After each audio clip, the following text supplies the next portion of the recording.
Hello दोस्तों, जैसा कि आप सभी को पता ही होगा कि सीबीएसई की बाकी बची हुई परीक्षाओं का जो फैसला था सुप्रीम कोर्ट से आज के दिन आना था।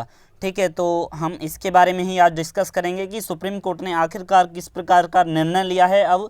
तो चलिए वीडियो अंत तक देखते रहिए, रफ्तार और विस्तार के साथ वीडियो स्टार्ट करते हैं। तो देखिए, सीबीएसई की बाकी बची हुई परीक्षाओं पर अब जून को सुप्रीम कोर्ट में सुनवाई होनी है। ठीक है, दोबारा से, यानी कि अब जो सनी देओल का वो जो डायलॉग था कि तारीख पे तारीख, तारीख पे तारीख, समझ रहे हो ना। अब यहाँ पर देखिए 25 जून को सुनवाई जो है अगली बार और टाल दी है। जानते हैं पूरा प्रोसेस। तो आईसीएसई बोर्ड भी सीबीएसई का फैसला मानेगा। जो भी सुप्रीम कोर्ट जो है सीबीएसई को फैसला सुनाएगी वही आईसीएसई भी मानेगा। ठीक है, जानते हैं आगे। तो देखिए, सीबीएसई की बाकी बची परीक्षाएं 2 जुलाई से कराई जाएं या नहीं, अब इस पर जो है बृहस्पतिवार को सुप्रीम कोर्ट की सुनवाई करेगा। सुप्रीम कोर्ट जो है बृहस्पतिवार यानी कि गुरुवार को सुनवाई होगी 25 जून को। अब यहाँ पर देखिए, दरअसल सीबीएसई ने सुप्रीम कोर्ट को बताया है कि सीबीएसई की शेष परीक्षाएं 1 जुलाई से कराई जाएं या नहीं। इस फैसले पर एडवांस स्टेज की प्रक्रिया में, क्यों एडवांस स्टेज की प्रक्रिया का मतलब क्या है कि कुछ ही दिन बच रहे हैं, एडवांस स्टेज है, इसलिए कोर्ट ने सीबीएसई से निवेदन पर अब सुनवाई को 25 जून दोपहर 2 बजे तक, ठीक है, यानी कि 25 जून को दोपहर 2 बजे अलार्म सेट कर लेना, हमारे इस चैनल पर वीडियो अपलोड हो जाएगी। ठीक है, क्योंकि वहाँ से फैसला आएगा और आपको पता लग जाएगा। वहीं आईसीएसई ने भी सुप्रीम कोर्ट को जानकारी दी है कि वो सीबीएसई के फैसले को मानेंगे। ठीक है, आईसीएसई ने भी जानकारी दी है कि सीबीएसई के फैसले को मानेंगे। जो सीबीएसई के लिए होगा वही हमारे लिए होगा।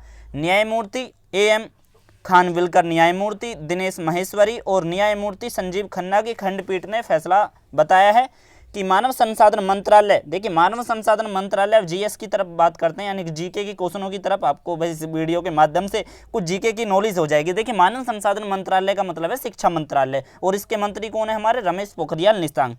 और सीबीएसई की ओर से पेश कौन हुए हैं, सॉलिसिटर जनरल तुषार मेहता। भारत के सॉलिसिटर जनरल कौन है, तुषार मेहता। क्वेश्चन आता है एग्जाम में, कॉम्पिटिटिव एग्जाम के जब आप तैयारी करते हो, ठीक है, तो भारत के सॉलिसिटर जनरल तुषार मेहता हैं, इस बात का ध्यान रखना।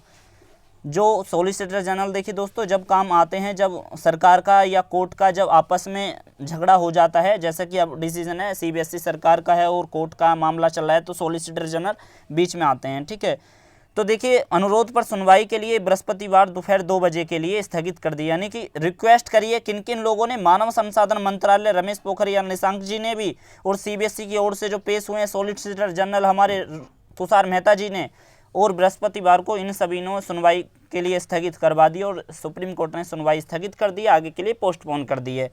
आगे देखें तो तुषार मेहता यानी कि सॉलिसिटर जनरल जी ने कहा है कि सरकार के इस मसले पर विचार कर रही है और बुधवार शाम तक इस पर निर्णय ले लिया जाएगा। ठीक है, जैसे कि आज मंगलवार है तो कल बुधवार के शाम तक इस पर निर्णय ले लिया जाएगा। उन्होंने कहा कि निर्णय की प्रक्रिया काफ़ी आगे पहुंच चुकी है। बुधवार शाम तक औपचारिक यानी कि ऑफिशियल निर्णय ले लिया जाएगा। हम विद्यार्थियों की चिंताओं से वाकिफ हैं। हम कोर्ट के निर्णय के बारे में परसों सूचित कर सकते हैं। इस मामले की सुनवाई को गुरुवार 2 बजे मामले की सुनवाई करेंगे। ठीक है, गुरुवार यानी कि बृहस्पतिवार को 2 बजे मामले की सुनवाई करेगा सुप्रीम कोर्ट। आईसीएसई की ओर से पेश वरिष्ठ अधिवक्ता जयदीप गुप्ता ने कहा है कि सीबीएसई बोर्ड परीक्षाओं के मामलों में आदेश का इंतजार कर रहे हैं, क्योंकि बॉम्बे उच्च न्यायालय ने शीर्ष अदालत में आज होने वाली सुनवाई के मद्देनज़र अपने यहाँ सुनवाई स्थगित कर दी है। न्यायालय ने इस पर गुप्ता जी से सवाल किया है कि क्या आईसीएसई उस निर्णय को मानेगी जो केंद्र सरकार या सीबीएसई की ओर से लिए जाएंगे। इसका गुप्ता जी ने हाँ में जवाब दिया, यानी कि आईसीएसई भी सीबीएसई का फैसला मानेगी। ठीक है, आपको बता देंगे सुप्रीम कोर्ट ने सीबीएसई से पिछले सप्ताह कहा था कि वह 10वीं और 12वीं की बची परीक्षाएं रद्द करने और इंटरनल असेसमेंट के आधार पर रिजल्ट जारी करने के अनुरोध पर विचार करे। कि इंटरनल असेसमेंट का मतलब क्या होता है कि जो आपने प्रीवियस मॉक टेस्ट या प्री बोर्ड दिया है और आपने जो अपना कॉलेज में प्रैक्टिकल, कॉलेज कह रहा हूँ, स्कूल में जो आपने असाइनमेंट दिया है उसके टोटल एवरेज मार्क्स बना के आपका रिजल्ट तैयार किया जाए।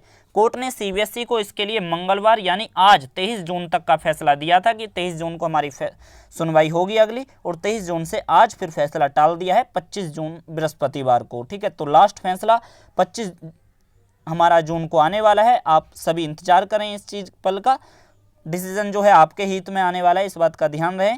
कोविड-19 की महामारी के कारण ये परीक्षाएं स्थगित कर दी गई थी। बोर्ड ने पिछले सप्ताह अदालत को बताया है कि वह जल्द ही इस पर फैसला लेगा।